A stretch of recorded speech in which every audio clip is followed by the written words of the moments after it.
Woo! I told you that the Golden Stallion would be here for you with a few more little episodes for all the Sovereign Tech patrons. Now, admittedly, the other ones that I have coming out this week, or at least this one and the other one that I'm going to be releasing, there might be one more. Might leave that as a surprise. They're available elsewhere, but here I'm just going to get to the crux and the meat of these things.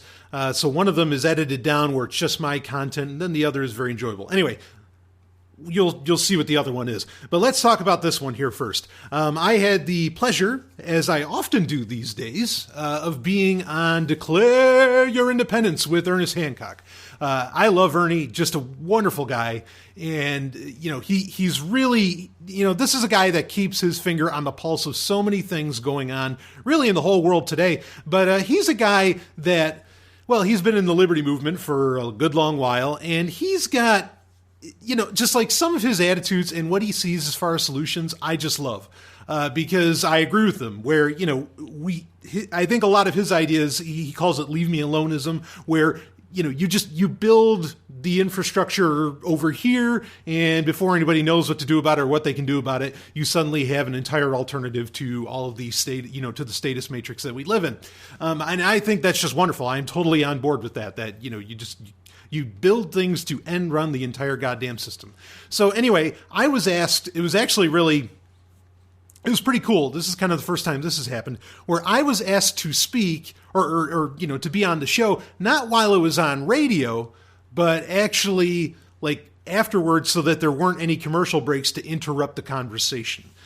So this ended up going a pretty good distance, this episode. And just, we talk about all kinds of wild stuff. Ernie, of course, So there's some theories that get brought up in this by Ernie that I don't know exactly, when those things will come to reality and all this different stuff. But just a real fun show, a lot of different stuff to talk about. And I thought I'd just make it easily accessible. I don't have to, clog up the Sovereign Tech Prime feed. I can just have it here in the double secret feed, where for all of the Sovereign Tech patrons. And of course, obviously, since you're listening to this, thank you so much for being a patron of Sovereign Tech. But I won't keep you much longer here, other than, you can listen to this entire show that I did with Ernie Hancock. But I'll have other episodes coming out this week as well.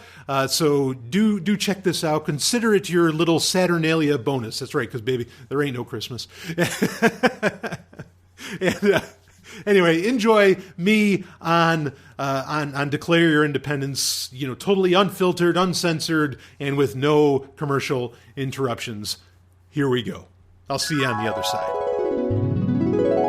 What I wanted to talk to, Brian Sovereign Tech on, do some promo on you real quick. Talk about your program and your websites and a lot of the work that you do, and then we'll get into the security thing. Go ahead and promote me some Brian.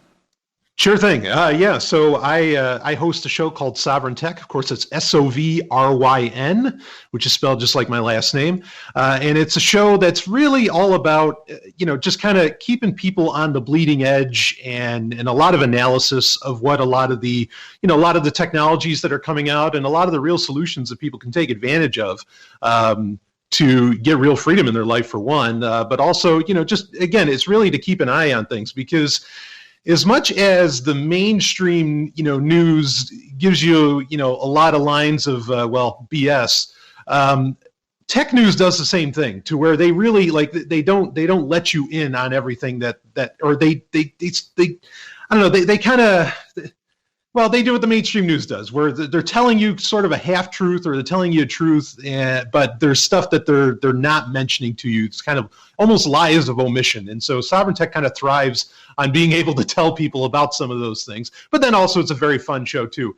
And I like to have fun because I'm also a video game designer. You can go to ZomiaOfflineGames.com and you can get in on some genuinely freedom-loving games, and I enjoy doing that. I have a ton of projects that I do, but the best place, just go to zog.ninja and you can find out about everything I do. And of course, you can see every episode, or listen to every episode of Sovereign Tech. And I also do another show called Sex and Science Hour. It's all about just trying to have the good life while we're here.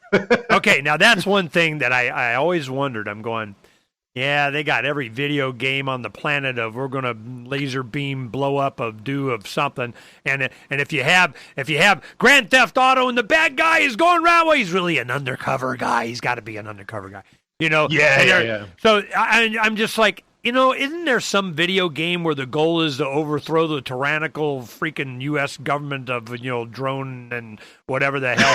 And, it's got, no, you must, I see, you'd be some congressional hearing or something. So I'm looking at, you're doing these kind of video games.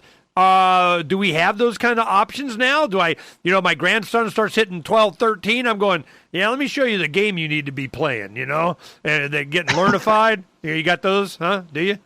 Well, not yet. I don't have like the ones where you get to take on, say, a more modern government. Mine either take place in the far past or the far future, but they're definitely games where, you're definitely not working for tyrannies, and you're certainly not supporting tyrannies. And I bring up, libertarianism and anarchism, they are woven into the games. Yeah, so no, it doesn't have to be. Thing. It doesn't have to be, Hillary, Obama, Trump kind of. I don't care. That's not. It's just obviously you're going up against. It's like when they do Star Wars, and it's like Clone Army of the Sith. Of you're going, yeah, he looks kind of like Bush. But if there is some real obvious parallel in education in what the problem was, and I you don't see that. It's just, what the problem is? I don't have enough 50 caliber guns on my fighter jet. I mean, I know the problem is that, you see my point? It's more a philosophical thing. Yeah, exactly. So my games definitely, get to real solutions, and there's just none of that nonsense. It really strikes at the root of a lot of things, and if there is a bad situation happening, again, it brings up maybe more ethical solutions, and again, you're not working for any state, because you're right, Ernie. It's annoying. Every game, you're either working for the government in some form or fashion, and boy, that's annoying. Yeah, no. You got to be an undercover, double agent, undercover with the kind of the line of then you're okay, kind of crap. Right, yeah. Well, do your games work on Linux? Not yet. You slapped right now they are. Go Now, all you guys give me crap, man, and you break a game, doesn't even work on Linux. I'm sitting here ready to download, go play, and you're not. I'm going, very bad. Well, all right, I'll caveat it. You could actually, there's an emulator for Linux called Wine.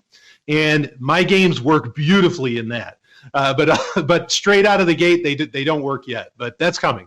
Okay, so I got to go download. Yeah, that's more geek crap. Man, damn it. Yep. I need a Grandpa Just Button. Okay, now you've been talking here recently. Last week, I didn't have a chance. It was in the background while I'm editing. I go, and I want to listen to and I can't rewind. Because damn it. Yeah. Then I go because it was live on the show. So I'm going, all right.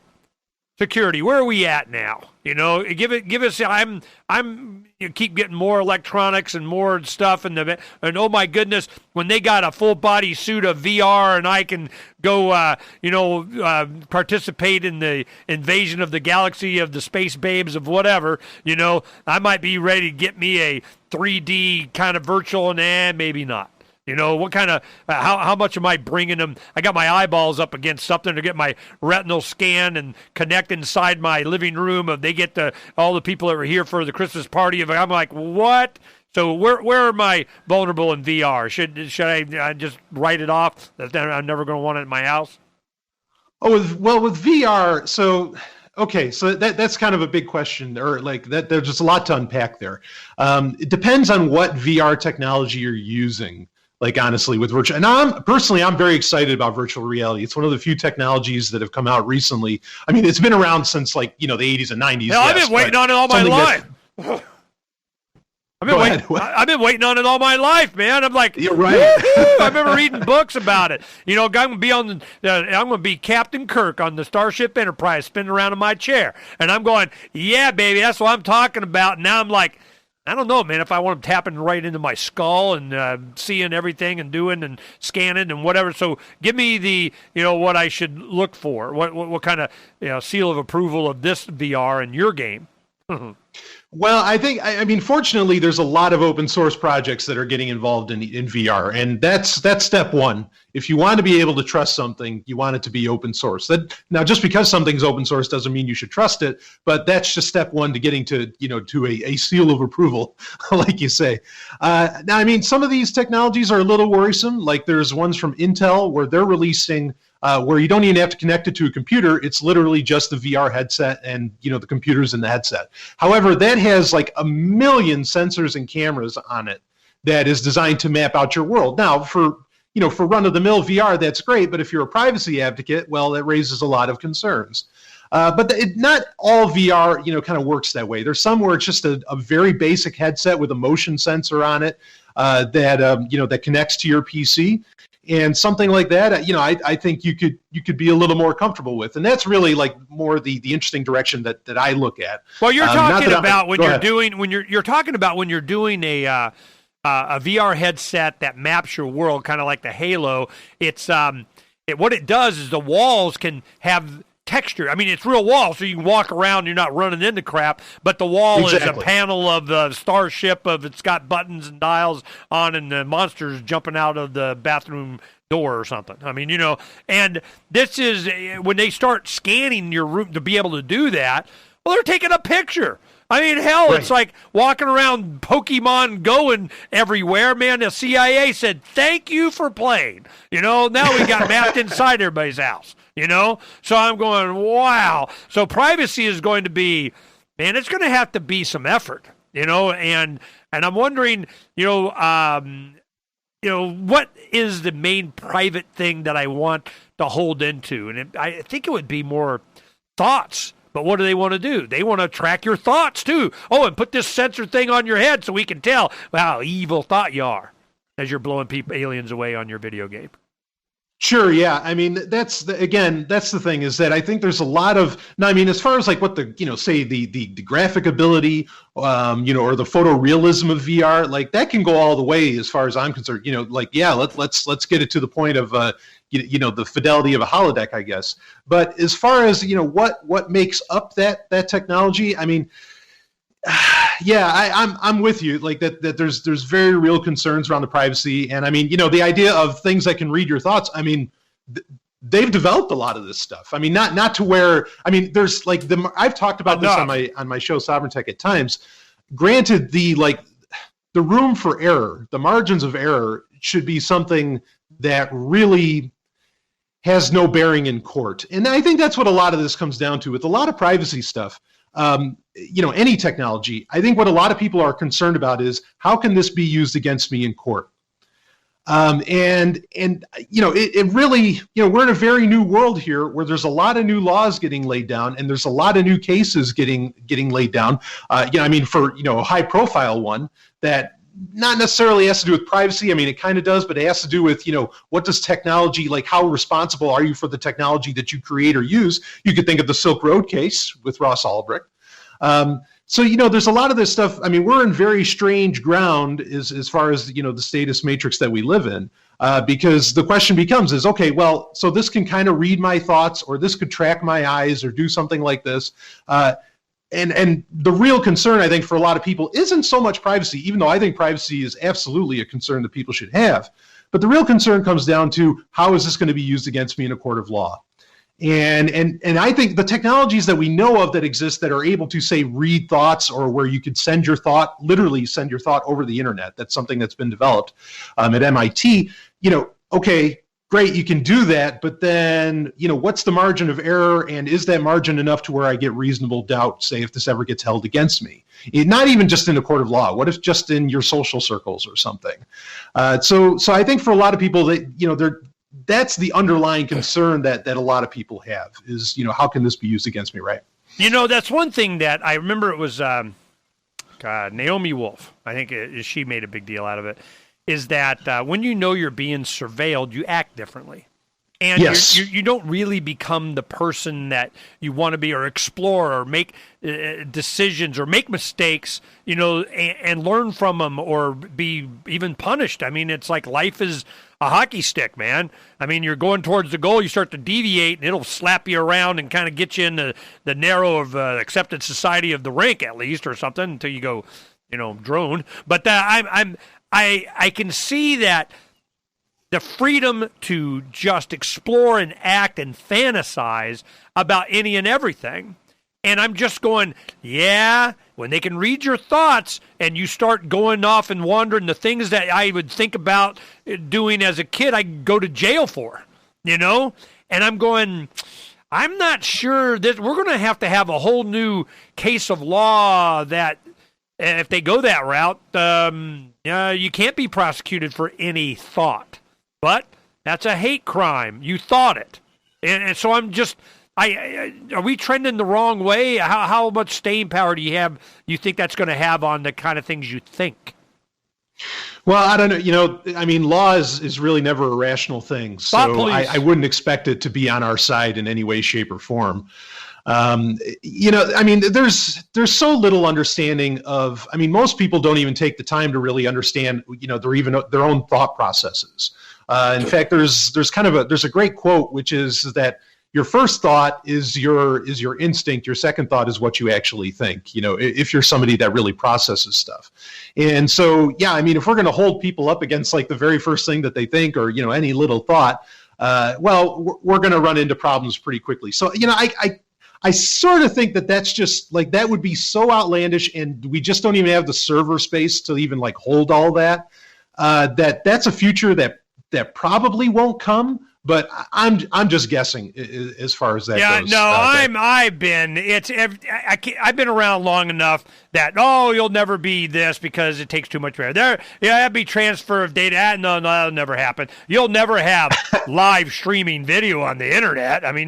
I've been through this, so to say that nothing will happen, that's never a concern of mine. Yes, we can, and there we will sooner or later of something. But it's a social thing. It's a social norm, and that changes too. It comes down to just opinion. It's just somebody's opinion. I'm going, okay, so what's the opinion? What should it be? And when we decentralize everything, I'm wondering what the powers that be, the common opinion of the people, the public, opinion, the general opinion is that as we get into more and more capability of decentralizing ourselves and living our life separate from a system, should we be, I don't know whether we should be or not, but, I don't think so. But are they going to use law to try and force us back into their system, to participate, to pay, to have allegiance to be,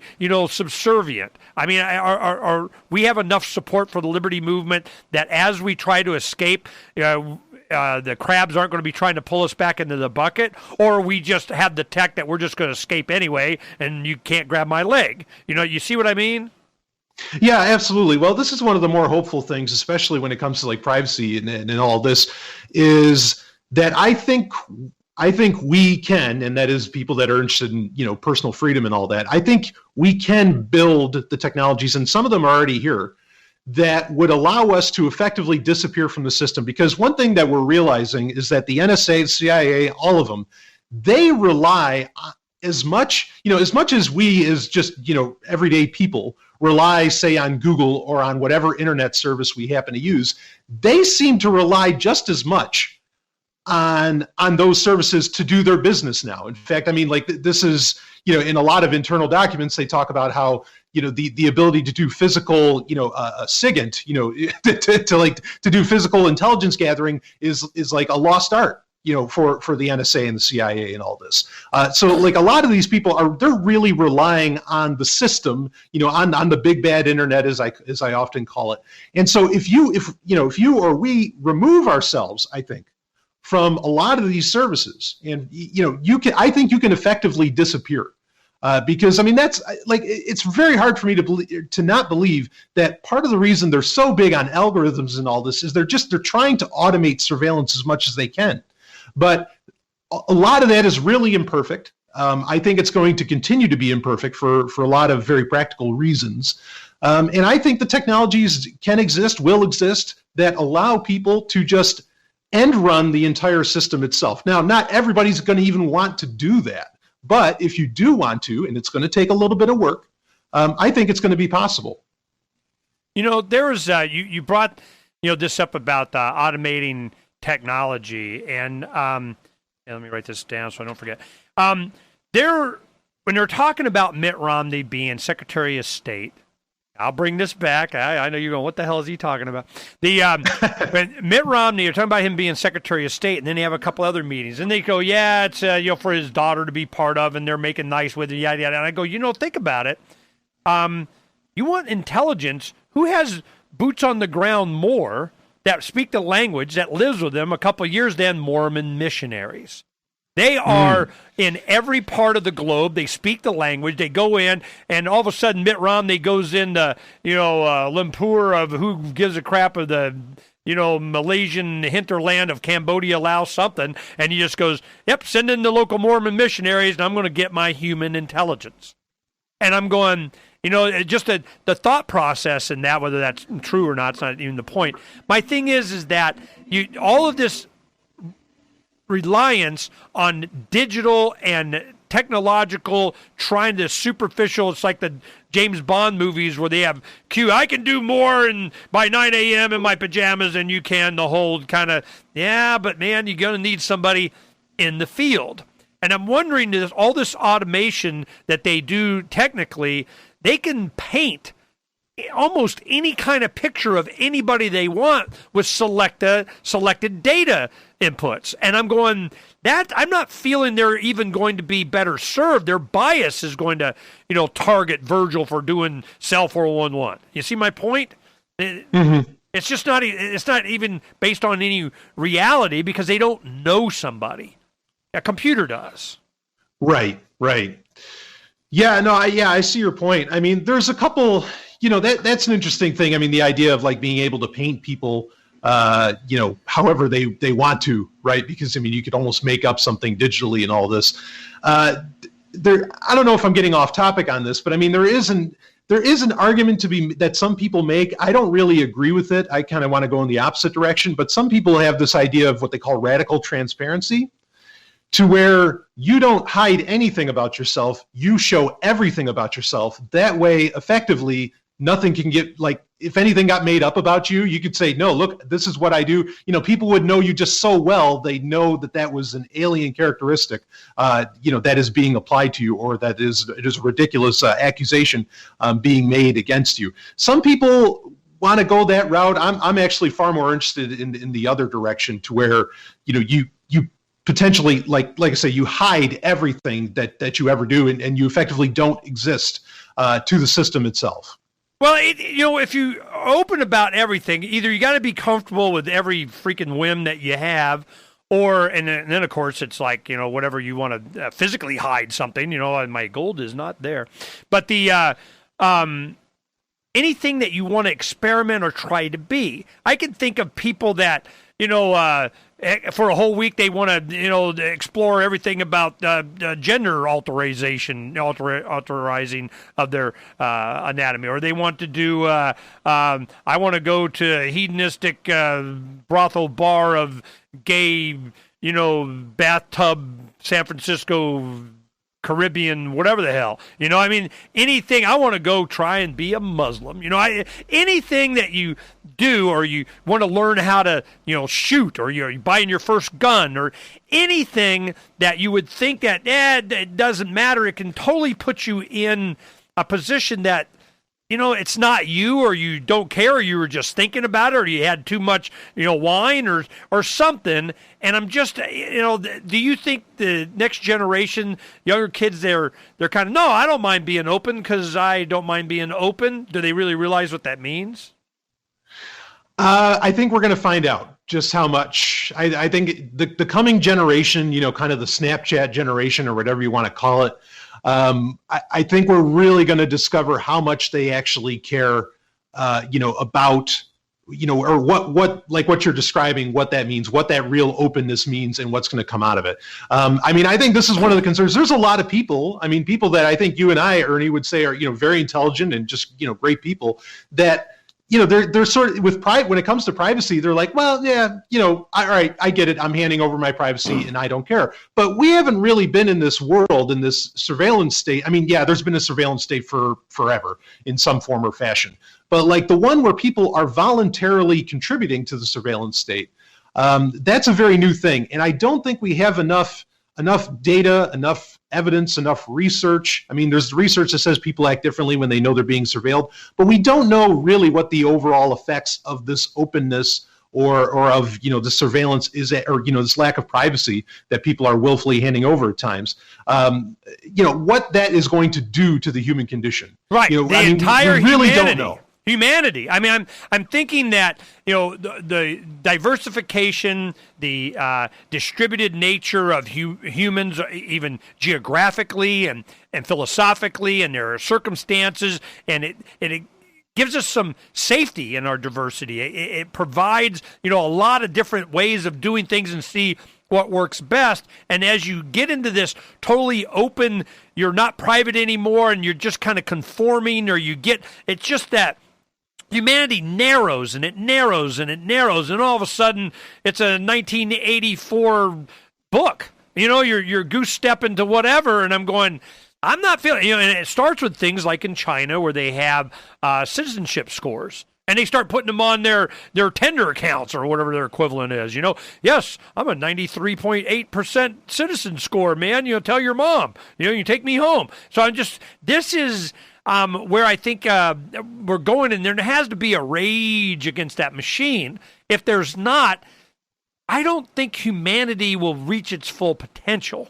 Now, there's bad sides to everything, but when we have people, citizen journalists and so on, empowered with this kind of tech, that we can go and go after bad guys based on our criteria, our standards of coercion and deceit and fraud and force, and when those become what is right, as opposed to I got a bigger tank, I'm thinking it's this battle. It's what it. I know what it is.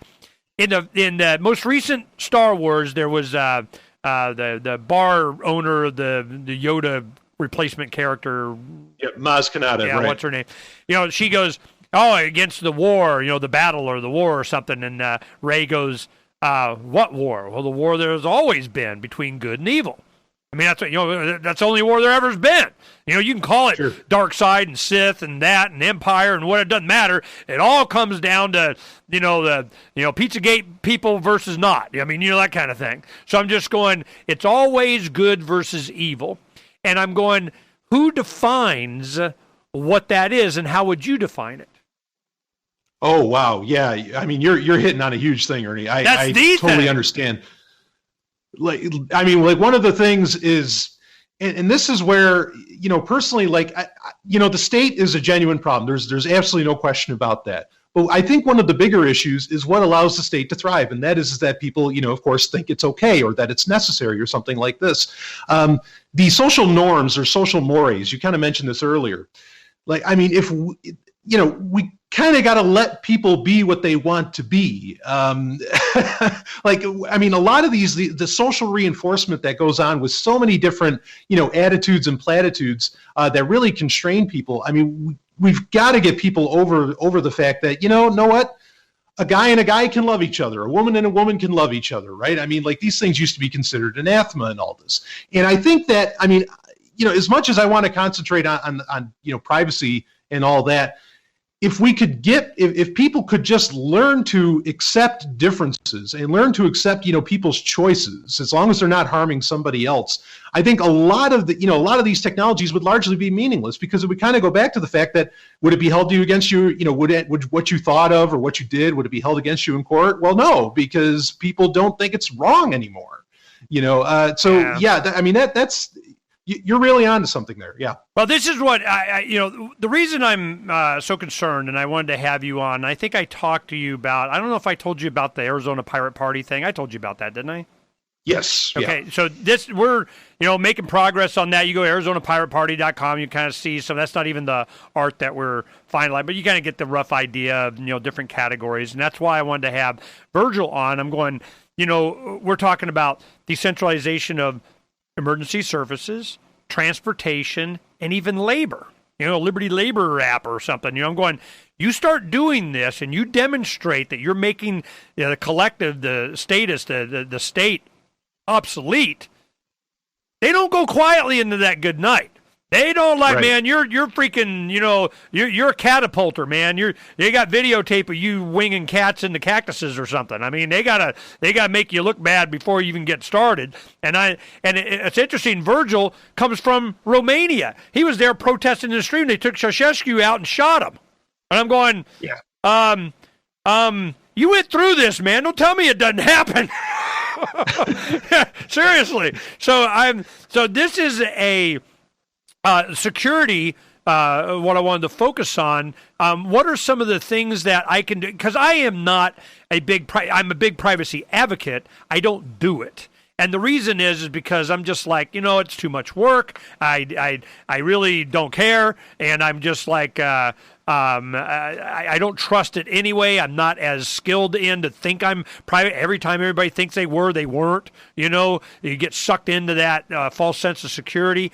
But now that we're getting into where things are going to start getting interesting, and we're going to go to the decentralized internet, we are going to have a lot of capabilities in our pocket. So I'm going, all right, what are some good security features and things that we should look at? Sure. I think there's some great stuff that's either just recently come out or has perhaps more recently gotten very popular, or has been around maybe even for a little while. There's great solutions. I mean, just great solutions, as great as they can be. I mean, nothing there. There is such a thing as perfect mathematical security. Math is at some point effectively unbreakable. However, there's no real perfect implementation. So you always want to be extra careful in anything that you're doing and anything you're using as far as security goes. But I mean, there's fantastic apps as far as communicating goes. I mean, something that has just been on fire lately, really ever since the beginning of November, and you can imagine why. The use of the Signal app is, as far as securing communications, that includes voice and texting. I mean, this is the gold standard. This is, and it's gone up just in November. It went up in usage 400%. So I'm glad people are on board with this sort of thing, because this is exactly what you want to be using, and it needs to be. And what's more interesting, what's happening is, again, getting back to the social mores and social norms, is it's becoming fashionable now, because people are so scared to death of Washington D.C. Or at least starting in 2017 they are. It's becoming fashionable to want to encrypt things, to want to hide things. Awesome. That's exactly what you need. I've said this many times. Encryption needs to be seen as sexy. That should be treated as, it'd be wonderful if some gals or some guys are like, wait a minute, you're not messaging me with Signal? I'm not dating you. Right. That'd be awesome. This is one thing. I remember what prompted me to want to have you on. Last week I was listening to your show, and you're talking about WhatsApp, and that WhatsApp was based on Signal's software in some way, and then there was different levels. Then I was going on about something about this, and I got a text from Will Pangman, and Will, is over at Airbits, or was last I checked, and Will says, Ernie, well, haven't you heard of WhatsApp or Signal? And I go, look. We did a story on WhatsApp one time on the site, and a good friend of mine and supporter, we were on vacation with him, and he's like, yeah, put you on my WhatsApp list if you get the WhatsApp. And I go, that got bought up by Facebook, right? Hey, man, I saw it on Freedom's Phoenix. So then I'm going, look, man, I got to be more clear. And just because I put something up there doesn't mean it's an endorsement. And WhatsApp, I go, yes. And I've been, Paul Play over at Airbits, he's like, yep, WhatsApp's great, man, end-to-end encryption, and for sure and always end-to-end encryption. And I'm going, yeah, that may be very well so, but they know who I'm encrypting with, and that's like 90% of what I don't want them to know anyway, Yeah, no, I'm with you, and actually WhatsApp is a real concern. It's true, yes, WhatsApp is using the Signal protocol as its end-to-end encryption, but the whole Facebook WhatsApp thing, it's such a mess. I think there's already evidence that Facebook can see, or at least, you're getting what's called metadata, of course, where it's the data about data. And a lot of that, really, Facebook has become this incredible honeypot. And so if you're using WhatsApp, that data is getting shared with Facebook, and they can just interconnect that with all of Facebook's other services. And regardless of perhaps how good the encryption is, and like I said about implementation, that's something. Not every implementation of the Signal protocol is 100%, is as good as Signal itself, as just, the raw app from OpenWhisper systems. But there have been cases where it would appear that people using WhatsApp with the end-to-end encryption were still caught. Now, these were terrorist cases, and obviously I don't want anybody getting hurt or anything, but it does highlight the fact, I think it was in Belgium or something, but it highlights the fact that no, WhatsApp is nowhere near at the quality of, say, other options that are out there. So you're right. It's important to really do due diligence on, and bringing up the point, like, okay, who owns this company? That's a great question to ask about anything that comes out. So yeah, I'm glad you said that. Okay, well, I'm looking at openwhispersystems.org or whispersystems.org, and first guy there is Edward Snowden. Use anything by OpenWhisper Systems. So saith Edward Snowden. Oh, and Laura Poitras, which did the documentary on him, the Citizen 4, and I think she was the reporter that was in the room with Greenwald and all that kind of stuff. She's like, oh, yeah, Signal. Got to do Signal. I'm going, all right, why? What's so great about Signal? So yeah, as far as what's great about it, I mean, the implementation that it uses is really good. I mean, first off, like, again, who's running this, who's developing it? Well, I think that's a fair question to ask a lot of times as well. And it's being run by Moxie Marlinspike, who is pretty much openly an anarchist. I don't think you're going to be able to do much against that guy, or at least they've already had. In fact, I mean, honestly, it's been proven already, because the NSA, or the U.S. government will say, the DOJ has gone knocking at the door of Signal, and Signal handed them over stuff, but they handed over practically nothing, because the only thing Signal collects about you is the last time that you logged on and when you created your account. Those things can be used against you, but there's really nothing that doesn't give you that kind of data. Like, even if you wanted to use PGP for email and all that, you're still going to kind of know that, because when did the email get sent, and when the email address was created. So that's kind of like the least amount of information I think that you could get out there using any digital technology. So that was done right when the DOJ came. That just kind of proves how Signal is set up in the right way, to where nothing of any real substance could get handed over. I mean, maybe they could do something with that bit of information, but it's nowhere near compared to, like, what, say, WhatsApp or Facebook Messenger or anything like that. I mean, just the amount of information that could get handed over as far as that goes. Well, so how does this Signal encryption work then? If they don't see who I'm connecting with, how does it get to them? And then, of course, I imagine encrypting the actual message is not as big a deal. I mean, they've been doing that since forever. But I'm going, okay, so you have a connection between you and someone, and I'm going, all right, how did that happen? And my other thing is, I'm always, I'm the, freaking, I don't know, conspiratorial. I'm just not an idiot. And I go, look, if they can see what's on my screen, if they can actually, I mean, I'm sitting here pushing buttons, and they can see, if they can see what's on my display, they can see it, then they can see it. I don't know what you're thinking, how secret you're going to be if they can see what's on my screen as I'm doing it. Sure, absolutely. So that's a great point to bring up. And in fact, something that I've been kind of rallying for, that I think the way that Google has the Play Store set up and that Apple has the App Store set up, this might not be possible, unfortunately. I mean, it could be, someone could build an independent app outside of those app stores and they could do it. But one of the things I've really been pushing for, I mean, if they can see your screen, of course, it's kind of over, right? Or the other thing that's a little more interesting is the keyboard, where, you have a touchscreen keyboard. All of that could be keylogged and, and sent off to whoever, right? So I've really pushed for having in-app keyboards that, would effectively, like, you would know would be encrypted client side, and perhaps that the OS couldn't read. Could we ever know that 100%? That's really not possible. So again, it's an issue of, like, can we make it expensive for them? Like, and I think Signal is one of those cases where it does make it at least that next level harder. for they, them, those, as you like to call it, to see what you're doing and to know what you're doing. Well, as I'm looking at Signal Private Messenger needs access to, and I can push accept here. I agree. I totally agree. And I'm agreeing to what? Device and app history, yay. Identity, calendar, contacts, location, SMS, phone, photos, media, files, camera, microphone, Wi-Fi connection, device ID, and call. I'm going, damn, there's nothing. Hell, there's more on here than WhatsApp. I mean, what am I giving up here? Yeah, so part of that, and I'm not like, again, I'm not just fanboying on Signal, but part of the problem there is that Google is, and I think they do this on purpose, is that they are very vague in what those permissions actually are. Like when it says it needs access to your microphone, well, it allows for voice calling, so of course it needs to do that, right? Or if you want to text somebody a photo, yep, it needs access to your photo folder. However, there's the potential that within those very, very broad descriptions of permissions that it needs, that there could be some kind of malicious intent.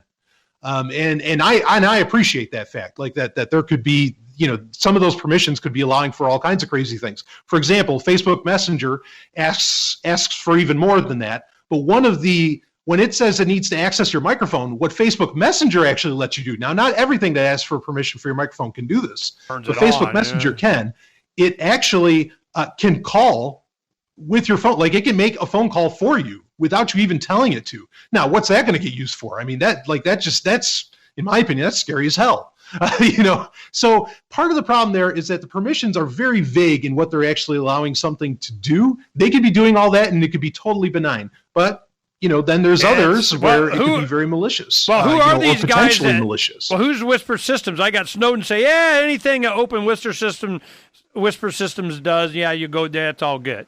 And then that's right where the bad guys go and take over, right? That's right when they do it. They did it with Lava Bit. They do it with whatever. And if Lava hadn't came out open, they would have been running the damn thing. Hell, they even had, corrupt law enforcement running Silk Road. I mean, and then taking all the money. And so I'm looking here. It says, verify your phone number to connect with Signal. All right, there it is. Registration transmits some contact information to the server. It is not stored, so saith them. Some information. All right, I registered. There, I registered because freaking Brian said. Double check that this is your number. We're about to verify it with an SMS. Continue. All right. I totally agree. Signal will now automatically verify. There it comes. Number with a confirmation SMS. This could take a moment. Be patient. Yada, yada, yada. So it's registering with the server. I don't know, a whole bunch of registering going on. I'm wondering, this decentralized, I know you're keeping up on Made Safe and other things like that. How close are we to having a decentralized internet? I don't have to worry about any of this crap. Ooh, boy. Well, in some ways, it's already here. There's a couple of, there's other projects that already exist and have existed for some time and use really the best encryption that's available or that's able to get implemented easily, I guess you could say.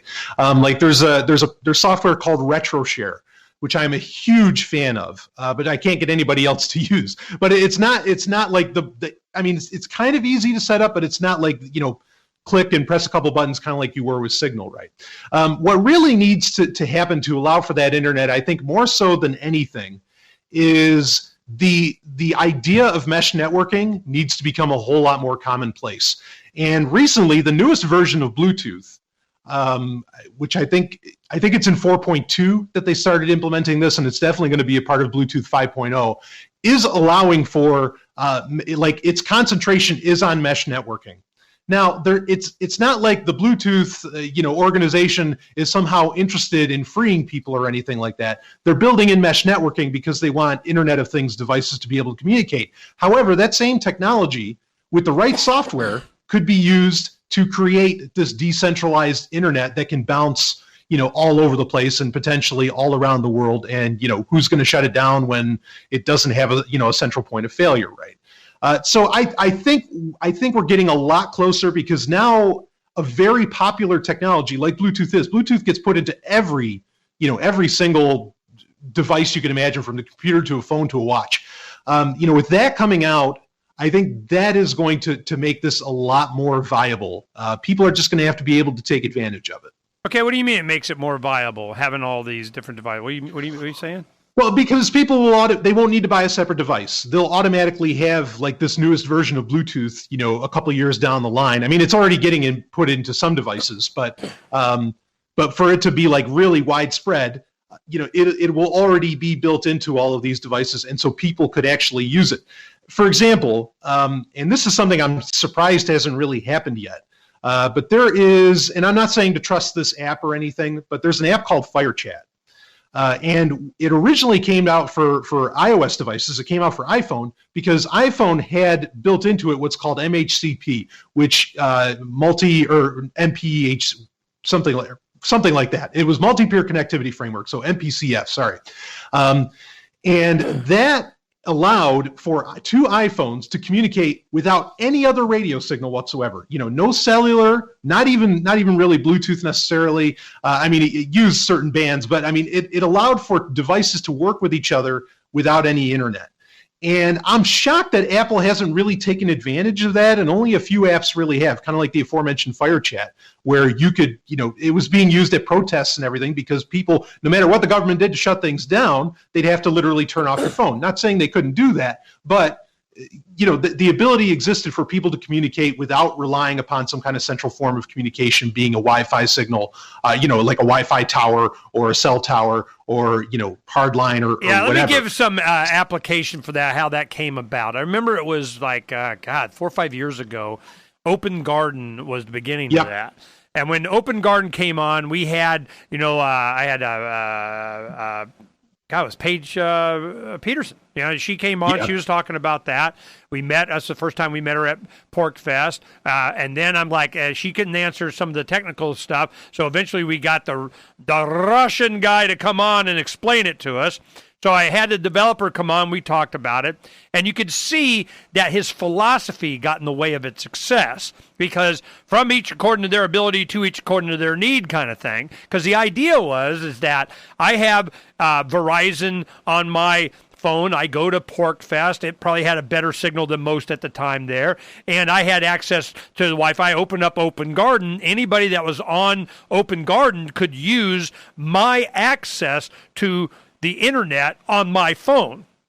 Well, within about a nano moment, all my data was gone. Okay, so I go, right? Okay, so that's kind of what I figured was going to happen. But if you had free access or you logged into a Wi-Fi that didn't have it, that probably would have worked better. What it did is it allowed for people to connect to a phone and then use the resources of that phone to browse the internet and do whatever. Okay, that's kind of an interesting idea, but no, I think I'll decline. Well, that went to FireChat, and its biggest use that I remember was when they were having the democratic protest of whatever going on in Hong Kong. In Hong Kong, you had gazillions of people in the street, and then what did they want to do? Well, China, man, they don't have a problem with flipping a switch and you're off. We just turn it off, the internet and you're done. Well, they were doing their little flash mob and moving around and logistics of and everything because they had FireChat that allowed them to communicate directly from phone to phone to phone to phone to phone to phone. And when you got hundreds of thousands of people in the street, everybody was connected because it was connecting from phone to phone. So I see that's the idea of a mesh network. And then, of course, Mycelium, that's kind of their whole mindset from the beginning, even before they did Bitcoin wallets, is they wanted to be able to have the hardware to mesh phones. Now we got Elon Musk going to put up 4,000 and whatever little Mini Cooper satellites up there and kind of, we got the whole planet and there's a big giant mesh for you right there. So this is going to happen. It's going to be in such a way that your system is the device and not some central DARPA's we rule everything. How far off am I? No, I think you're right. I mean, that's really it. But that's the thing, is that these technologies that allow for that kind of communication, for mesh networking and all that, like I think they need to be kind of slipped in on people. Like they need to not even know they have it, and then suddenly they find out that there's an app that uses it, and then they're like, "Whoa, holy crap! I'm going to start using this." Freedom. Right? There's an app for that. Kind of like Signal, same idea. Go ahead. No, I was just saying freedom. There's an app for that. That's right. Yeah. I love that. Well, that's one thing. That's one reason why I wanted to talk to you. When I advocate and we start doing, I'm going to need your help in the population of each of the categories and so on as we do this pirate thing. And I'm going, what I'm really wanting to do is I want to emphasize the options and opportunity for you to decentralize off of the man's grid of whatever the hell it is. And that includes, and what's the most centralizing feature any and everybody has is their freaking smartphone that they're walking around with. They are plugged in. Might as well just stick it in a slot in the back of their head. So I'm going, if you start getting Generation Next in the mindset of, look, it can be a tool. It doesn't have to be a leash. I mean, you can, if you think about it the right way and you know what applications to download and what services to use and how to use the internet, what operating system, and decentralized or whatever, you start thinking that way, all of a sudden you're going to see there's going to be an enormous market for this. And it's going to be, the man's going to keep getting small. Government's going to be that woo-ah car that's following us, and they're just going to slip over the horizon in our rearview mirror, and we're going to forget they were ever even freaking there. It's like, woo-ah, woo-ah, woo. They just go out, So tell me about, some of the sovereign tech issues that you're covering, and certainly on decentralized internet. How close are we with that? I mean, made safe. I've been sitting here waiting on the edge of my seat. What are we looking at? Yeah. So, as far as how much longer and like the things that I've covered, again, I really think it comes down to that mindset you're talking about, Ernie. I mean, people could just need to know why it's a good idea to use this sort of thing. I really think a lot of the technologies already exist. I mean, made safe, thankfully they came out with their alpha, just a few months ago, and that's good. And I hope to see, kind of more come from that. But I mean, there's ZeroNet. There's a few other technologies out there that are making, that are really taking advantage, or giving you the ability to do this. ZeroNet. Wait. You tell me another one. You got me another one there. Another one you said in ZeroNet, and I haven't heard about it, and you're not telling me what? Yeah, so there's ZeroNet, which works kind of like BitTorrent. I mean, it's sort of an amalgamation of different technologies, but it is something that's already out there. People already make blogs and web pages on it. They do file sharing to a degree. There's encrypted email, and once you get it set up, like the setup isn't exactly point and click. At least last time I checked, and maybe it's been a few months since I've checked on it. But that is something that works. I've sent people messages with it. I mean, and they're doing all the right encryption and all of that. So that's there. Of course, the part of the problem is, though, yes, it's a decentralized internet in a way. Again, kind of like how do you define decentralization? But it's still piggybacking off of the infrastructure that we know of as the internet. As to where, for me, where I get more excited is when we are not reliant upon that infrastructure that could effectively have a cutoff switch.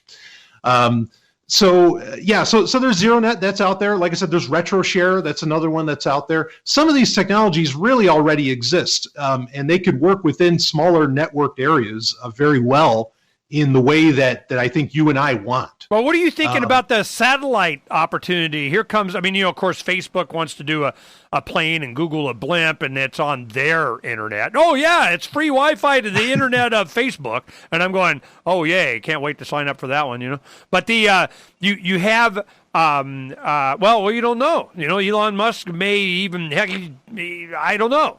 Virgin Galactic wants to use CubeSats, and so there may be all of a sudden within the next 5 years a doubling of however many satellites. They need to start taking some down or something. But I'm going, you have all this capability to go straight up, and I'm going, what am I looking for in that as far as the hardware and the software? Is that going to free me? Is it going to enslave me more? What are the opportunities you've been checking?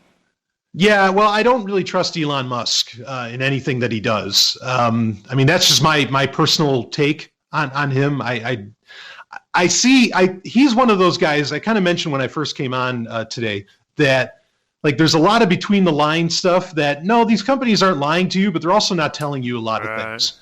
Yeah. And I feel like Elon Musk is one of those guys that doesn't tell you. because particularly like with self-driving cars. Yeah, I want to know they hit the minority report. For Tesla, right?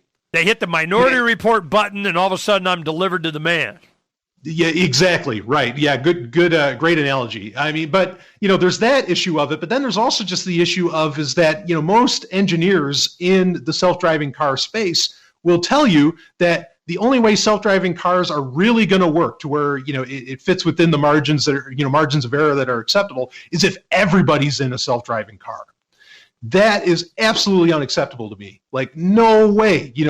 If I want to choose to get rid of my steering wheel, fine. But I don't want to forcibly have to give it up. And so yeah, I mean, but you never hear that from Elon, that's what's actually going to be necessary, right? So when it comes to, say, the CubeSats or, satellite internet and all of this, I haven't really heard yet, I haven't seen yet where they've talked about the issues of latency.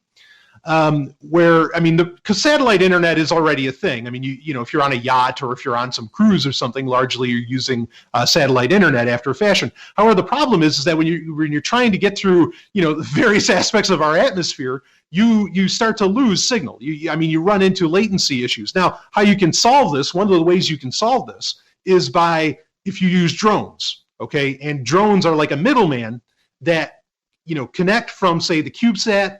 That information gets to the drone, and then the drone can send a much purer product down, to wherever you are on Earth. So my thing is with this is that really it's not very cost effective. Even getting aside from privacy or who's in control of the satellites, blah blah blah.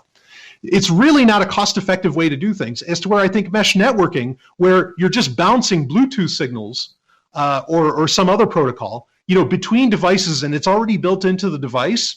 That's really the way to go, because then you're not worrying about, having this middleman of a drone, and you're not having to, launch up stuff into space. So I haven't really been convinced of why this is such a great idea yet. Well, I see a lot of problems. Well, my thing is that, for mesh, you have to it's more urban environment. You got to be next to somebody that has a phone. I mean, that's next to somebody that has a phone, that somebody has internet access. And the satellite, that covers everything. Plus, you get to have your own, and get $1.95 from 4 billion people, and I'm like filthy stinking rich.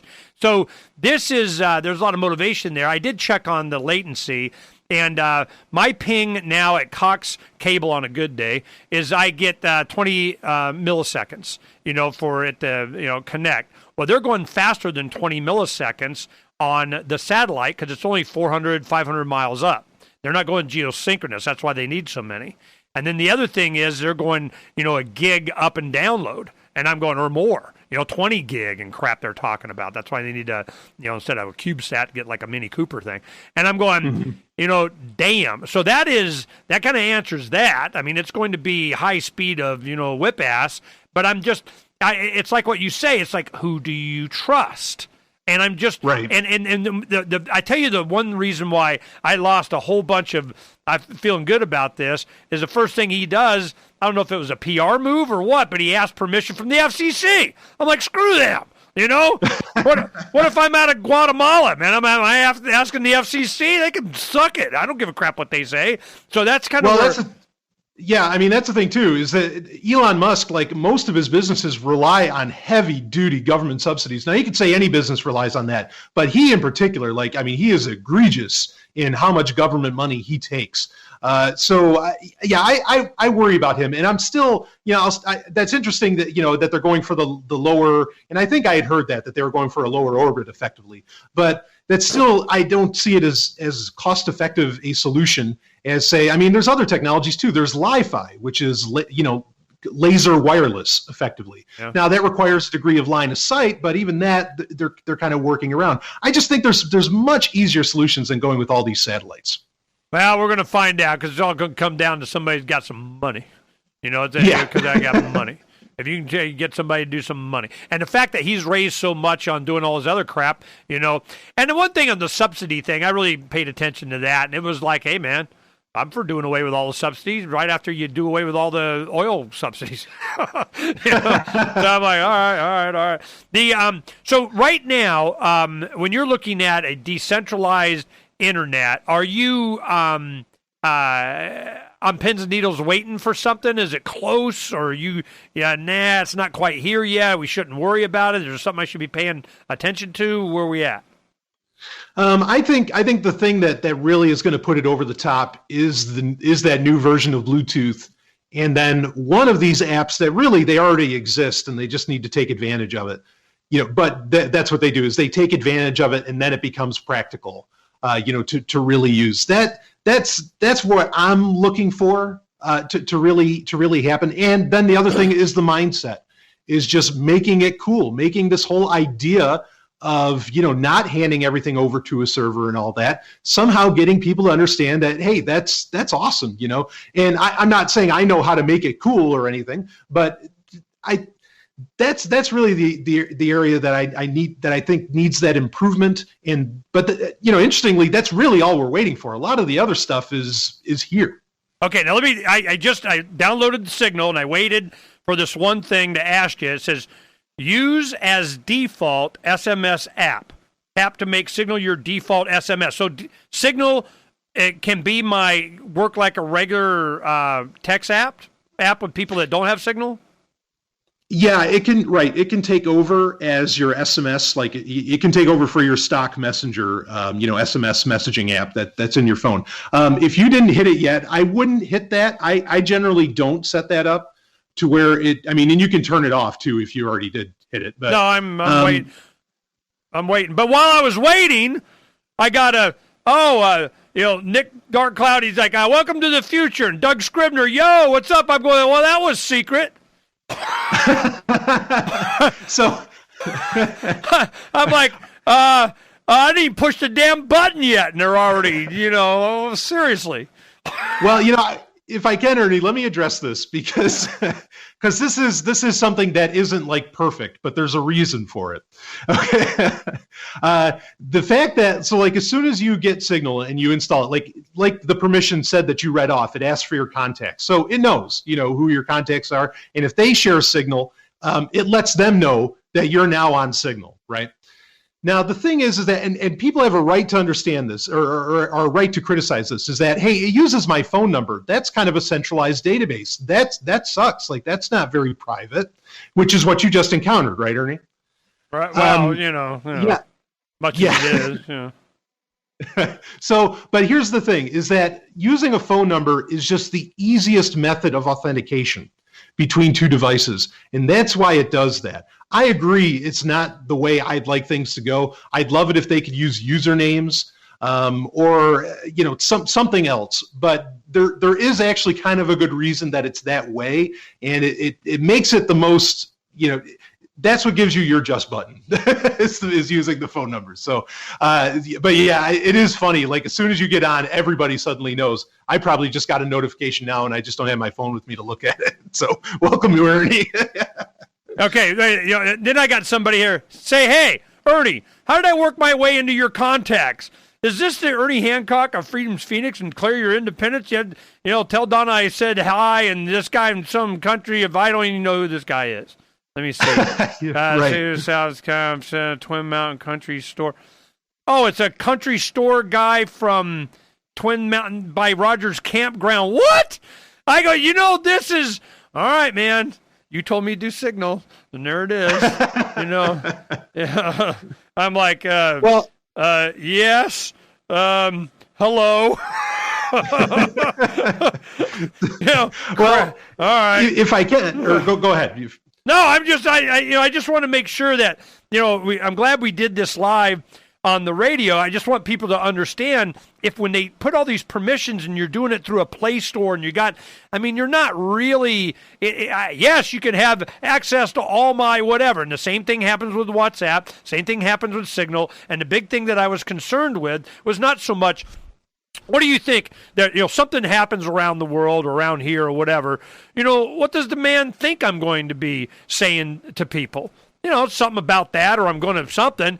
And what I'm really worried about is whom I'm saying it to. To whom am I communicating? Maybe that's the one thing I don't want them to know.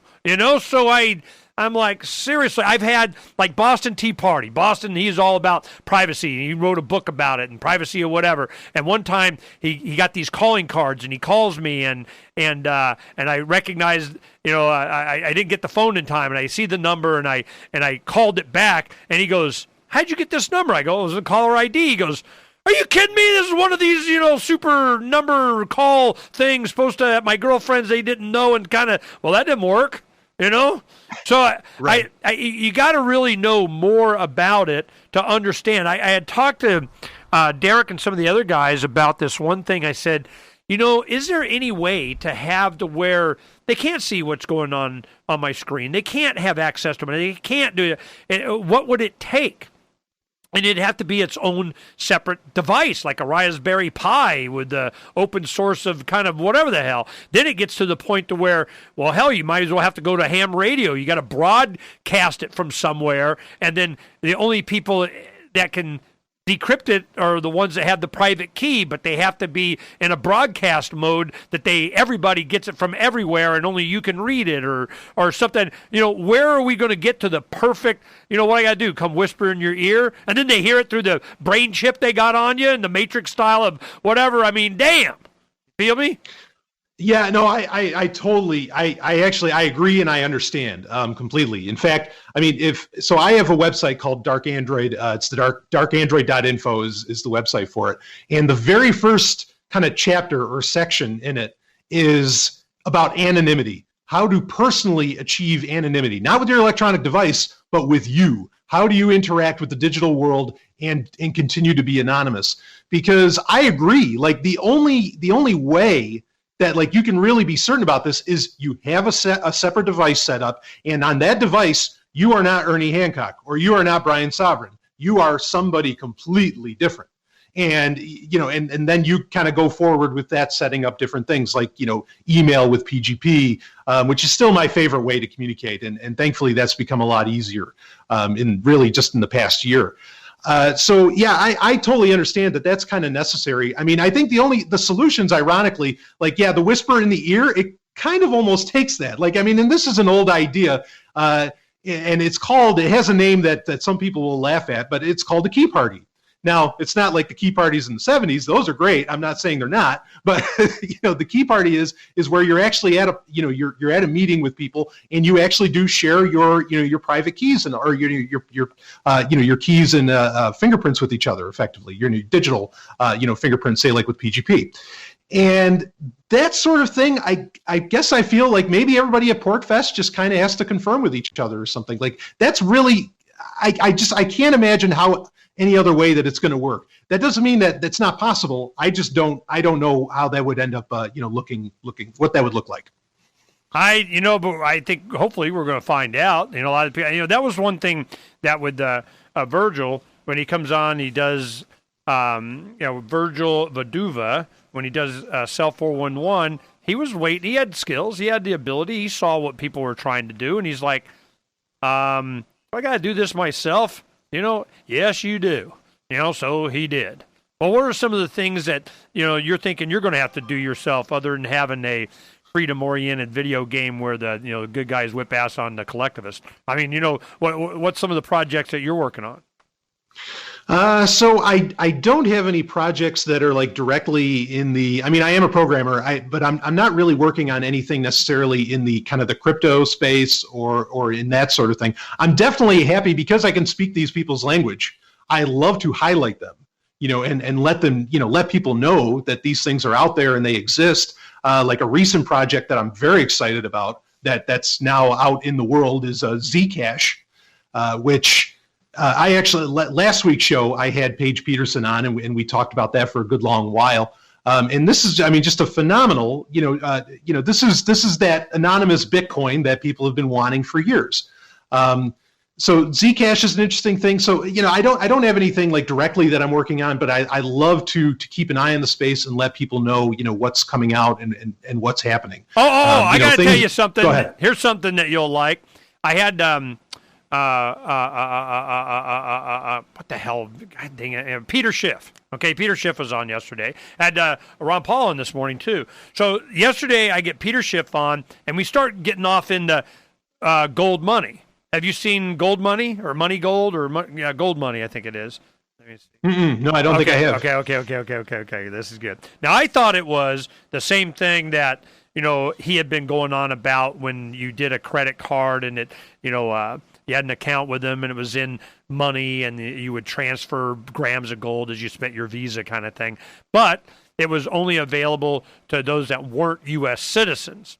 So I'm just like, yeah, well, screw all y'all, So then comes up with Gold Money and Europac kind of worked with. Anyway, it comes down to this. I go in, and in 5 minutes, I opened up an account, and I funded it a couple $100 with a debit card from my bank. Boom, there it is. And I choose where I want my gold stored, Zurich, Singapore, Hong Kong, whatever. So it goes into a Brink storage that they have and, webcam, third party, pinky swear it's here kind of thing. But they have, 1.3 million account holders. They got 1.2 billion in assets, and there's 8 billion transaction volume already. So I'm going, okay, I'm interested. Let's go take a look at it. Well, of course, Peter Schiff is talking it up. I go in, and how you use it is you get a MasterCard, and wherever you can spend MasterCard, it debits your gold holdings, turns it into cash, and sends them cash. If they have an account like I am, a Gold Money, I got, here, give me money. I can put the option that I don't get it in fiat or dollars or euros or any of the other currencies it has. I get it in a transfer of gold from their account to mine. So I go, okay. Wow. Okay. I'm like, okay. Well, just like with Cell 411, they're coming after you too. I mean, there's no way that they're going to allow this to go. Well, of course, it has increase in value of the gold. You're going to pay, I don't know, the tax man of you made whatever, But the point is that I'm not really looking at I'm going to be making money with this. It's another option of being able to get off of the system because they don't have a Visa credit card that I know of that I can spend that deducts Bitcoin. I haven't really seen that. Have you? There's a couple. I don't know their names off the top of my head, but I know there's a couple companies that have tried this sort of thing. In any case, but that is amazing.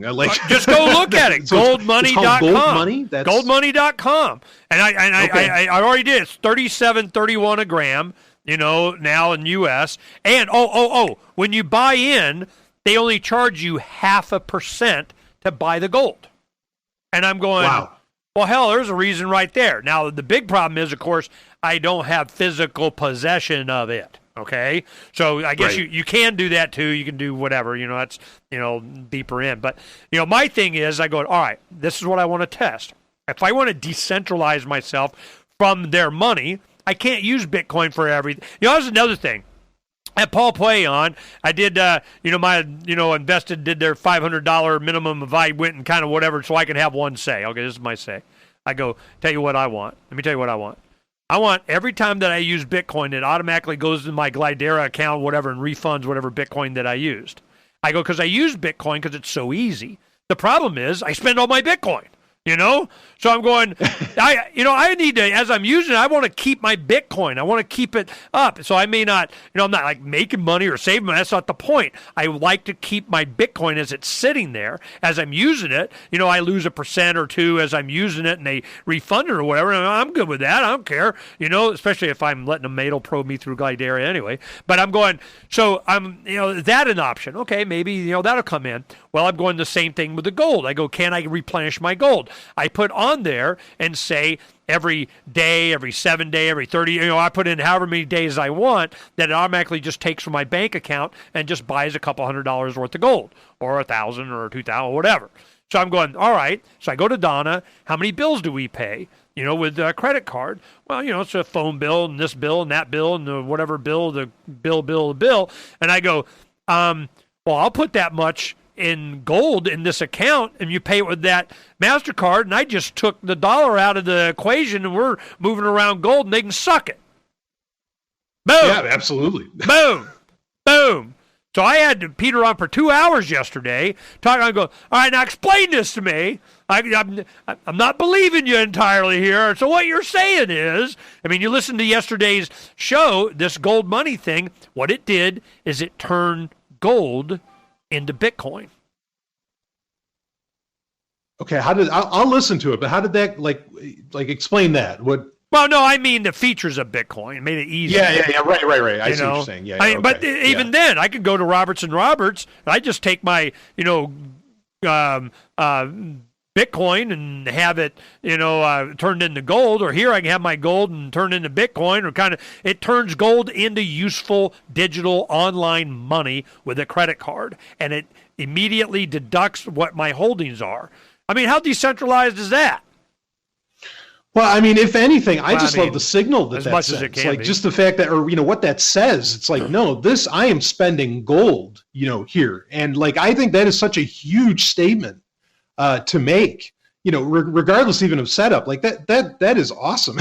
Well, see, we went to say, through no, I'm not this. spending USD, I'm spending gold, baby. I mean, Right. I like that. Well, if you're a taxi driver, that was another thing. Talking to Cell 411, they're starting to do rides. I'm going, all right.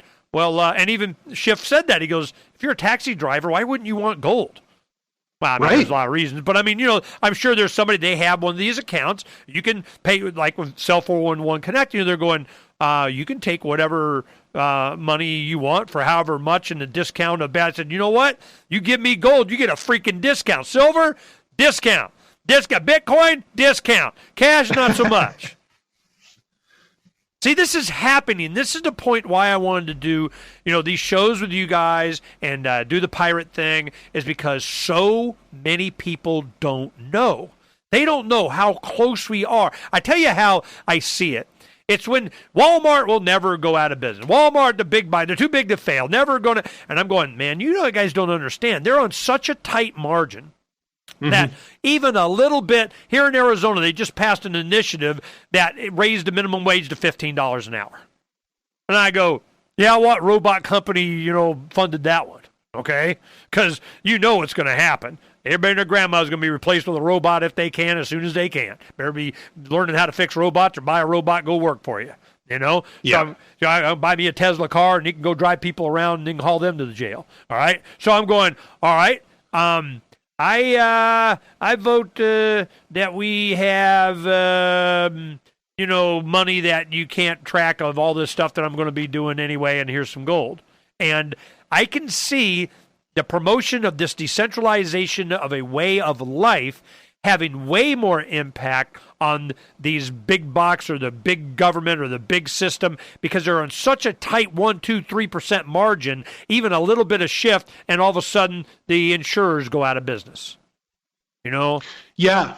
No, I think you're absolutely right. I mean, it's kind of the same principle that if, people didn't buy a new TV this year, like Samsung would be out of business. I mean, that's literally how tight they run. So yeah, no, you're right. Yeah, so I'm feeling, and that's one thing on VR. I saw the early adapters doing that. I'm going, I went to. Have you ever put on a VR rig? Yes. Yeah. Well, how are they now? A year or two ago, I went to Consumer Electronics Show, and you got all it is just two images on a screen or on your phone, and then you got magnifying glasses so you can look right at it, and you're getting this 3D effect. But the pixels are it's like a magnifying glass on your TV screen that I'm seeing pixels. I mean, are they getting tighter resolution? Is it getting better, or am I pixelated all the time? No, a lot of that's getting solved. A lot of that is really getting solved. And also, actually, I mean, one of the interesting things that people have discovered, after so much use of VR, now that it's sort of permeating, is that, like photorealism isn't actually required for people to want to have a great experience in virtual reality. So yeah, the pixel issue is getting solved, and partly it's getting solved because no one's really feeling as great a need to push for photorealism right now anyway. So yeah, I think that bug's getting worked out, if you know what I mean.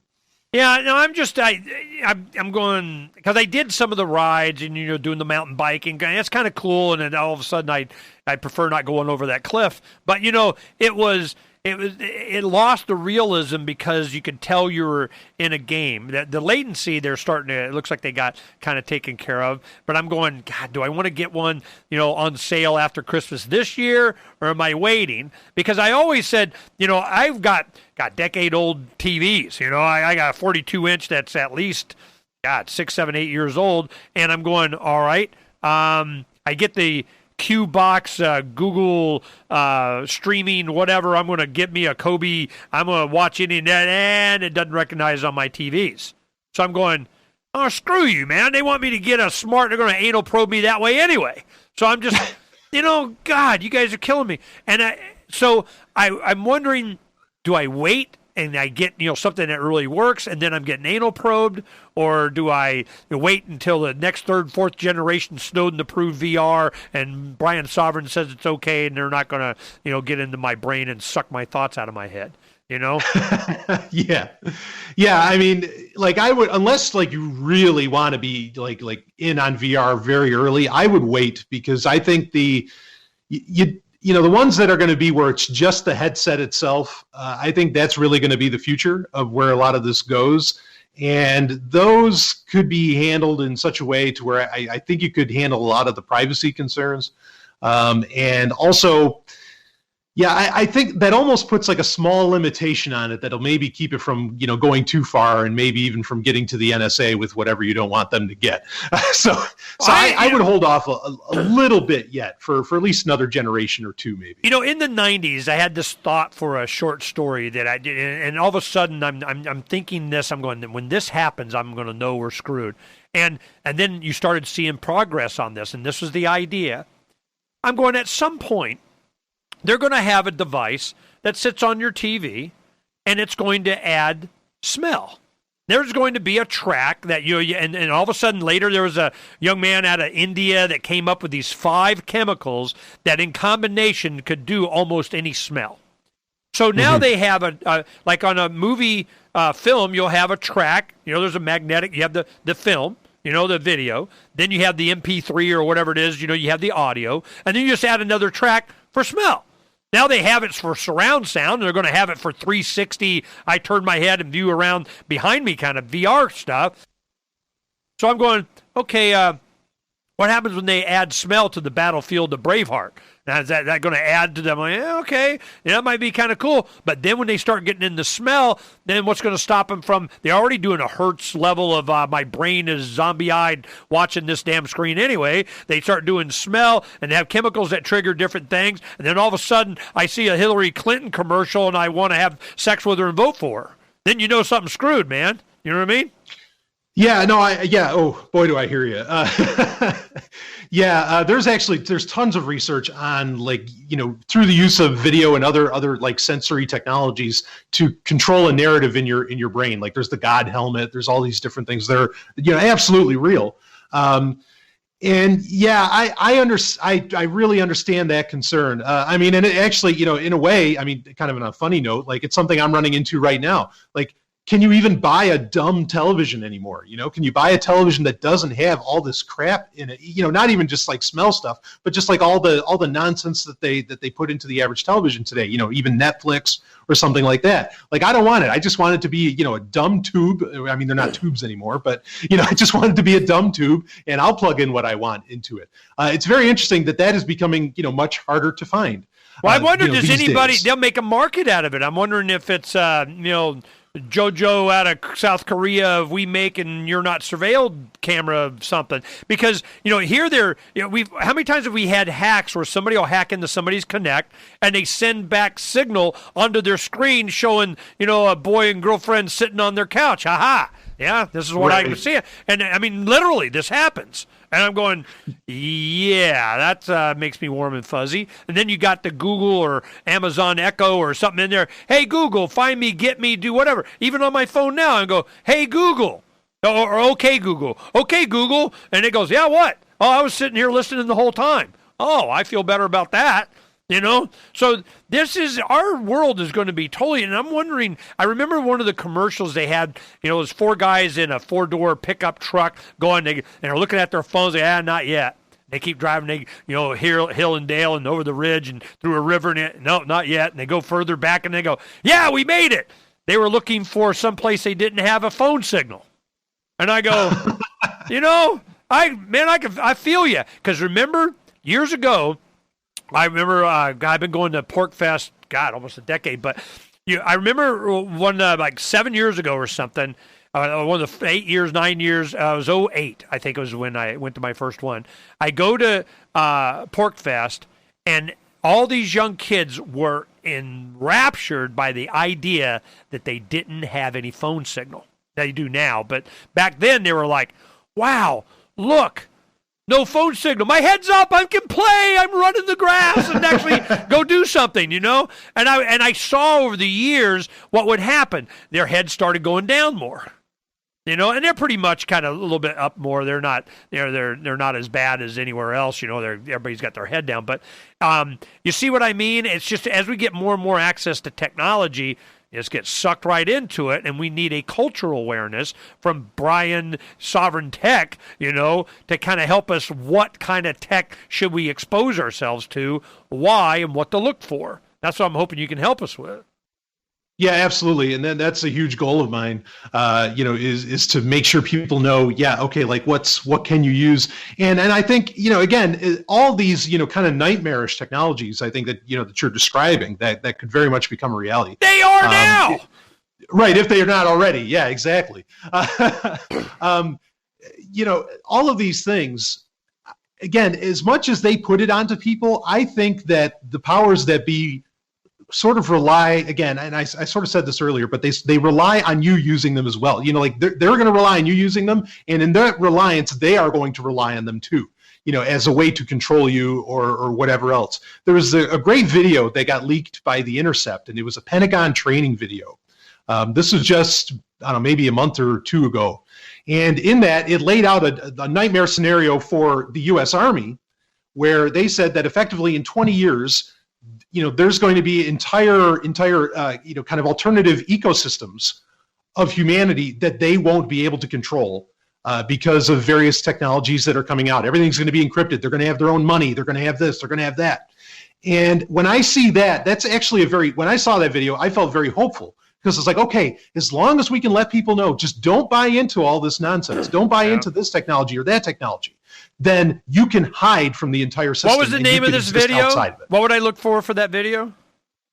It was from The Intercept. I could send it to you in a link. I covered it in one of my recent episodes. But Intercept, NSA, future something. Yeah, Pentagon leaked video. The Intercept. If you type that in, it would probably come up.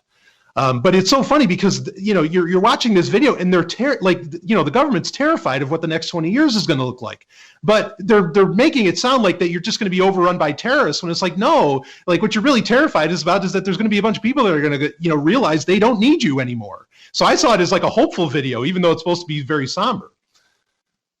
Wow. Okay. So Intercept, Pentagon leaked video, and I want to get. Because this brings up something. I don't know if I told you this before. Back in, when we first started doing Freedom's Phoenix in late 2005, and it was 2006, and Pentagon video warns of unavoidable dystopian future of worlds, cities with warns of unavoidable dystopian. All right, that sounds like the one, if that's what you're looking for. Yeah, I'll look it up. Well, what happened was, I remember there was a story, and I can't find it anymore. I'm hoping the audience, maybe they can go find this. It was reference to how they interpret data. Well, there was a friend or a friend of a friend, acquaintance I went over, and I was over at his house, and he had Ferret magazine, on the Intel. I go, oh, you got a Ferret? He goes, no. And I go, well, what do you got all these Ferret magazines? Yeah, just to screw with them. He would register, or subscribe to all these weird magazines just to throw the man off to think God knows what, And I'm going, okay, I guess you're with the ferret people or something. Ferret people, move along, nothing to see here, no terrorists, I have ferrets. Okay. So what happened, this article described all of this kind of data that came in, and in a geographical area, it would depict a topographical 3D kind of map that would show peaks in geographic. Oh, here's a peak. It'd be like a mountain or a rod, or it would show threats that they based on whatever algorithm or criteria that they put in there. Well, that was in the early I remember in the early 2000s they were doing this. You go in and you look at that one person, you go, it's just Ernie, and he said this about that, and it's really not. We got to tweak our algorithm. All right, we don't want to include it because there's too many of these guys. There's too many libertarians, too many volunteers, too many anarchists. Now, now they tweak it, and all of a sudden everybody's that level. Then you got like a Mesa. It's like Monument Valley. You got all these, big giant groups, geographic. Everybody's up here. They're looking for differentiation. What is the base norm now? 10 years ago would have got you a hut SWAT team. Osama bin Laden must live here. Okay? Well, now the entire country, the entire world, everybody's at the freaking pissed off level of bite me. Now they're looking for an even different differentiation. They're looking for a guy that's got, Marvin the Martian with the button of the thermonuclear or whatever the hell. So I'm going, this is how they're interpreting this data. There has to be something makes a decision, at least hopefully, because if they don't, it's going to be a drone strike of a Hellfire missile on somebody made the wrong phone call and downloaded signal. I mean, I'm like, what the hell? So they keep changing this and seeing that the impression I got from the article is there's so much common general dissatisfaction with government that they can't use that as a criteria as a threat to they, them, those. You see what I mean? Yeah, I'd believe it. I would actually believe that. And I think that's, kind of that, filling in all the signal with a lot of noise. I think that's a great thing to do too. So yeah, absolutely. Yeah, no, there's a lot of, we're just sad. We don't like it none too much. Well, I'm looking at, I tell you what my big focus is, and all the stuff that I do kind of goes towards this. And it's an original project. It's called Defending Archimedes, defending the genius of the future, that kind of thing. And, the reason is because especially during the Levolution, and been doing this for, 3 decades, I could see that I spend so much time trying to inform or fix people that got the wrong information. They went down the dark path. They didn't understand that they were being coerced or frauded or lied to or what. And if, they woke up, how do you wake them up? They woke up. I'm woken up. I go, what if they never went to sleep? What if you could inoculate them against BS? What if you could go, look, don't go down this road and you won't have these problems. Well, that's kind of what this pirate thing is about, and what you're doing, and decentralization of everything. That, I believe, is going to be my effort and demonstration of trying to inoculate people of even going down these paths where they're controlled.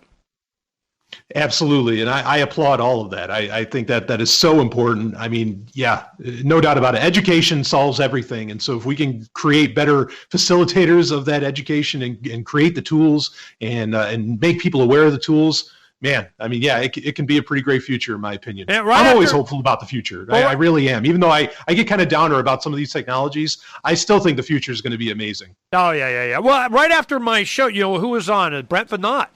School sucks. I'm sitting there listening. I'm going, well, of course that's going to be in there. Decentralization of education.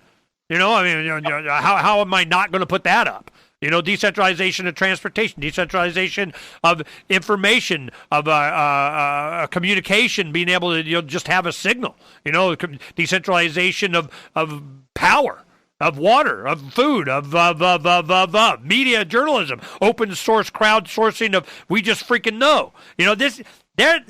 I don't see the bad, they, them, those, they cannot compete with this, and I need Brian Sovereign's help to make sure that I'm not advocating the wrong tech that's sending them down the wrong avenue of what I'm very much against because I just don't know better. I'm always here for you, Ernie. Don't you worry. All right. Well, that's what I'm counting on you to help me with. We're finishing up the art. And we're going to be starting to populate the categories, maybe even add a couple more categories. Derek don't want 5 billion categories, but, media, communication, food, shelter, water, transportation, money, energy. I mean, you might put, I think we would probably add healthcare in there, some health things. Some other stuff, but not a whole lot more than that. It's not going to be like Freedom's Phoenix. It'll feed from there. We got the API going in so that we can have different categories and options, and I click boxes and it populates it. But if you look at ArizonaPirateParty.com, you'll see our mission statement is blank. I mean, it just has a bunch of gibberish in there. But I'm going, yeah, it better not be any longer than that. It's got to be a quick, we, oppose the cult of the omnipotent state and individuals decentralized to kiss my ass government, something, So I'm just, you help me with that too. You got an idea, but this is coming, it's going to be the first week in January. I'm going to kind of, let it out of the bag. And then January 20th, Inauguration Day, that Friday night, we're having a party here at Chez Ernie's, and it's going to be the 10-year anniversary of the first meetup for Ron Paul that started here. So that 10-year anniversary, we're like, all right, it's 10 years, on to the next thing. So we're going to have us a party. The 21st was that midnight, and ding, Arizona Pirate Party. Okay? So I'm going to have me some freaking fun, man. If I'm not having fun, I was telling Ron Paul about it too. I'm just going, look, man, I already see, but I need Brian Sovereign's help, because if I'm advocating for going down the dark side of whatever, even with Signal, I would tell him I'm going, okay, this may, but I mean, the second I did it, all of a sudden my entire thing I'm getting text message out the ass now. Hey, welcome to the future. Oh, you're on Signal. I'm going, yeah. Does everybody know now that we're, signaling? Yay. Yeah. No, I understand. And yeah, I think, that's the thing though, is at least talking about it, asking those questions. I think that's great. You have a tremendous forum to be able to do it, and I'm glad you're doing it. And I am really excited to see what comes out of your stuff, Ernie. I mean, seriously. And I'm there for you. Don't worry. God, I still got more. They're still, kind of whatever. Oh yeah. Nick goes, super secret. Yeah. Yeah, no, you guys kill me. All right. Well, I'm doing my best, and I'm glad you guys are there, and I'm going to keep you guys informed of all the stuff that we're doing and why. But check this out. I got Davi working on some of the logos and pen and all this kind of stuff, Davi Barker, and he came up with this idea. It's like, here in Arizona, it's hot. Instead of wearing three-piece suits and jackets, and it's kind of, man, that's just stupid. You see somebody wearing a suit, and you're going, man, moron, it's 115 degrees. But you could have, pirate fluffy kind of shirts and so on, and a vest that maybe has, some shoulders that goes out, and it has a little tactical stuff on it. And I got my bones I earned on my whatever. Be like a biker gang. Pirates, Arizona. I want to have some fun. I love it. I want to have some fun. I want you guys to have fun. I might, pimp it out and show it off at Pork Fest and do it. And I was going to go to Anarchapulco. I think I might send a couple of friends in my place, because I have a family thing that, I'd be in my best interest to do. But I want to, announce this at Anarchapulco. I mean, hell, that'd be awesome, So anyway, I'm working on it. Thanks for coming on. That's one of the biggest reasons why I wanted to have you on, because when you were talking about WhatsApp and Signal and all that, I wanted to see just how, and I got a dose of, it's kind of secret. Yeah, right on. Yeah, it's my pleasure, Ernie, as always. All right, thanks, man. Peace.